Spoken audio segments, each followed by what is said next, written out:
Hey, what's going on there, Patriots? Rug Burns here, doing a little cooking, a little ranting. Got some fish gonna make up here. Do some butter in the microwave. Beat the shit out of a small sleeve of Ritz crackers. Here we go. Let's shoot the breeze while I'm buttering up the fish. So I want to talk about the state of crime right now. All right, from New Hampshire. Manchester, it's the biggest quote-unquote city they got. Ain't that big, 200,000 or so, but anyway. A couple weeks ago, some street fajita who had just got off the freaking Greyhound bus from Arizona murdered a 75-year-old man who was walking a fairly popular trail near the man's apartment. You know, murdered him. It hasn't all come out yet if it was for robbery or what, but I'm assuming so. Thing is just a week before that, the guy who committed said murder, because, innocent until proven guilty, he was let out on personal recognizance bail for another assault. So this guy, Street Fajita, is out on personal recognizance bail, and within 2 weeks, he goes and murders somebody. Just yesterday, another street fajita was seen whacking off in the dugout of a softball field. Well, he was spotted.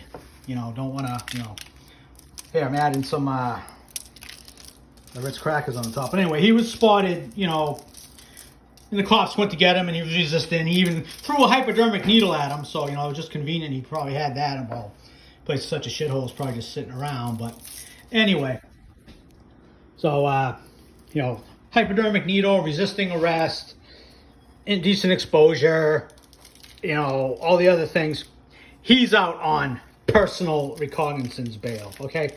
First of all, what is it about these guys' personalities that makes you think their personality is personally responsible enough to give them such a break, okay?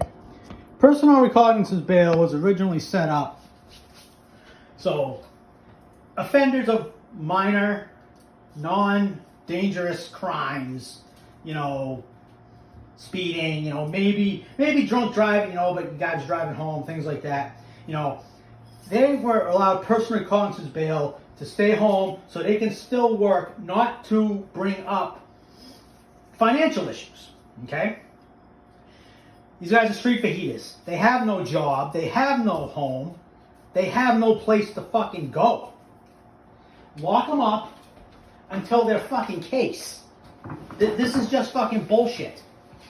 So I'm just waiting to see until this second street fajita, if he gets nabbed or picked up, for some fucking something else, hopefully it's not murder, but, maybe that'll wake the fucking libs up.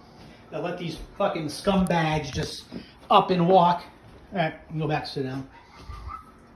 Hey, Josh, you coming? Nah, he's looking for any fucking cracker crumbs I might have dropped on the floor. But anyway, so yeah, so that's the whole. That's my rant on the fucking personal recognizance bail, street fajitas getting let off and shit like that. But now to another case, small town, I believe it was Northwood or something here in New Hampshire. 25-year-old mother of two was found shot dead. I believe it was her 3-year-old son and like a 6-month-old baby. Okay. I started watching, I'm still looking at it, no arrest. Everybody's looking at the father at first and this and that. Well then, I'm scoping on the Facebook feeds on the case and this and that. I started seeing people talking about, oh, well, the husband's younger brother, lived with him and he was known to have mental issues and this and that. So that picks up my bell because I used to work for a social services company. So I'm not an expert. I don't have a fucking doctorate, but I know how these programs work and how these people work and are handled and this and that.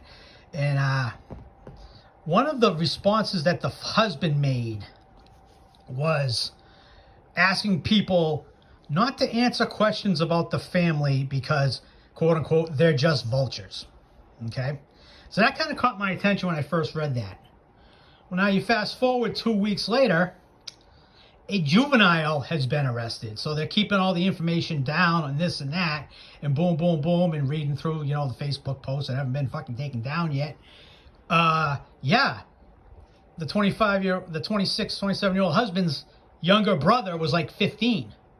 I was thinking he was like, 23, 24, but no. So it looks, I'm not saying it is because, I don't have all the story yet, but it looks to me like the 15-year-old brother did do these murders. Why the fuck do you shoot a fucking toddler? Why do you shoot a baby? Why do you shoot somebody who cannot communicate? All right, I can believe the theory of, don't leave any witnesses. What's a 6-month-old gonna do?